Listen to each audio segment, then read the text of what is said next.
Scene 11.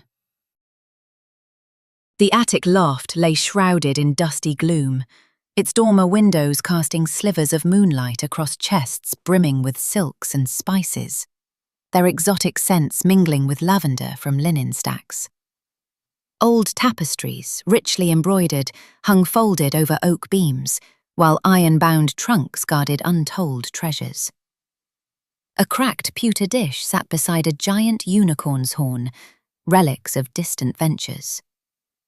3 chambermaids slept on pallets lining one corner, straw rustling faintly. Kit recognized a bundle of dried herbs dangling from the eaves as a folk charm to ward off thieves and goblins, and she spat twice softly into her hands and rubbed them together with a muttered prayer to Obadiah the martyr to counter it.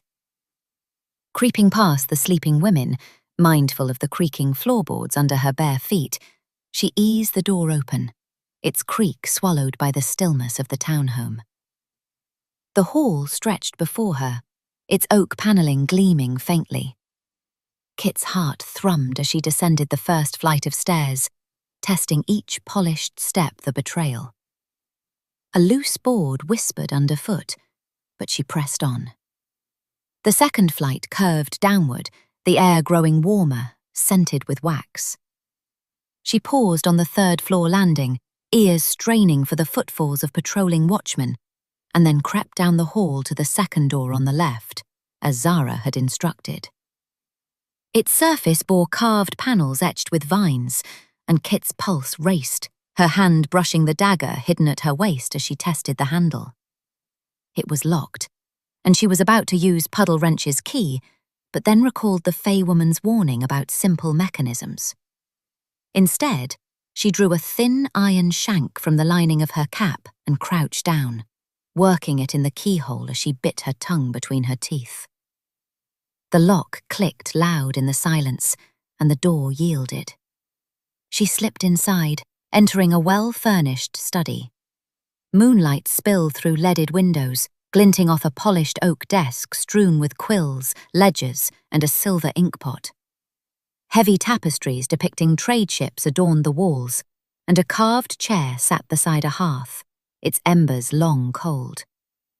In the corner stood a sturdy coffer, steel-bound and banded. Shelves held maps, a brass astrolabe, and Zindarian pottery, tokens of the owner's wealth. The air smelled of ink and beeswax, and Kit's eyes locked on the coffer. Making her way over, mindful of the floorboards, she knelt beside it.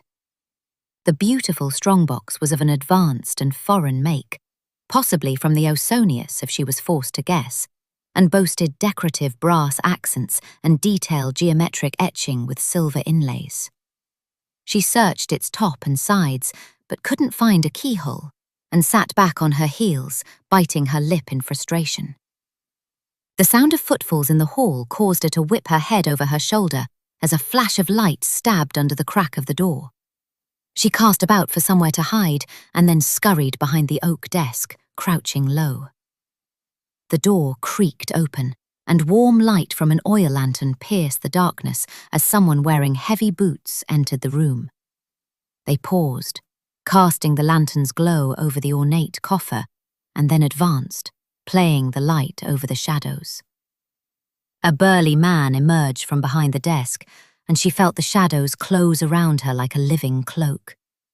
Shivering from the abrupt, unnatural chill, she clamped her jaw to keep her teeth from chattering as the man, who was missing an ear, glanced her way. She was certain he'd spotted her, but he simply grunted. After several long, tense moments, he shrugged and left, closing the door behind him.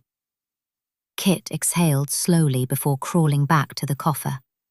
There had to be a keyhole somewhere, and she set to feeling for hidden panels. Uncle Robert had a collection of clever puzzle boxes from places like the Ausonians and Zindari. One, made of silver and lacquered ebony, was from a distant island empire far sinister along the dusk ring, called the Shi-Pangs. Robert said it was a wealthy, sophisticated, and exotic land, admired for its discipline and craftsmanship, and that the people were more elf than human, small but fearsome warriors who built their houses out of paper. He'd never travelled there himself, but his grandfather had, and the tales he brought back were Tarleton family legend. Her fingers caught in a regular depression on the coffer's face, and she pressed it firmly. With a soft click, a little panel retracted, revealing the keyhole. She grinned and bent forward, fishing the lock tickler from the satchel, and inserted the ruby-tipped brass key, giving it a quarter turn, and waited breathlessly, listening to the tiny clicks of the tumblers being manipulated. Several heartbeats later, the locking bolt clanked, and she opened the lid, then frowned. The contents were much less exotic than she'd anticipated. There was no gold, silver, or gems, only boring binders, ledgers, and bound sheafs of paper. Sighing, she leaned over the strongbox and sorted through the contents for the papers Zara had described to her. Smaller, folded documents made of expensive paper or vellum, with currency symbol and wax seals or bold signatures. A few of the papers bound in red ribbon matched the description close enough, so she slipped them into her satchel. She was about to leave when she reconsidered. Sometimes, her uncle had once said, elaborate coffers contained hidden compartments. Grinning, she unloaded ledgers and binders and then felt around the interior carefully. When that search proved fruitless, she turned her attention to the underside of the lid, and her nail caught on a small hole, cleverly hidden in the decorative veneer. She took the shank out of her hat again and plied the hole, feeling for a pin or latch, and laughed to herself when a small hinged panel swung open with a soft click, revealing a compartment containing an old brass tube that looked like a lady's perfume container. Plucking it out, she turned it over in her hands in the moonlight.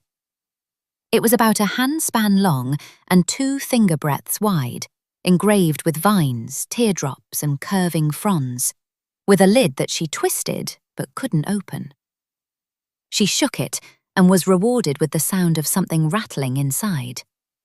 Not perfume, then, she wagered. Whatever it was had to be valuable, or it wouldn't be secreted away in a coffer like this. So she slipped it up under her chest binding and stood, brushing off her hands on her grimy, rain-damp slops.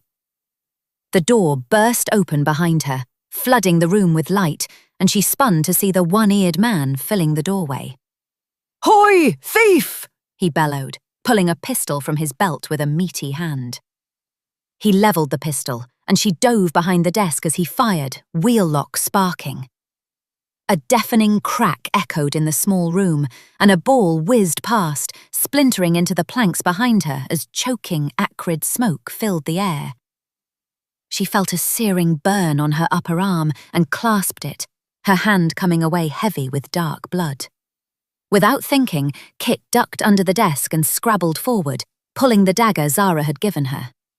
She darted up and lunged, plunging it hilt deep into his upper thigh, then gave the blade a savage twist, ripping it free of the sucking flesh in a pumping spray of arterial blood that blinded her.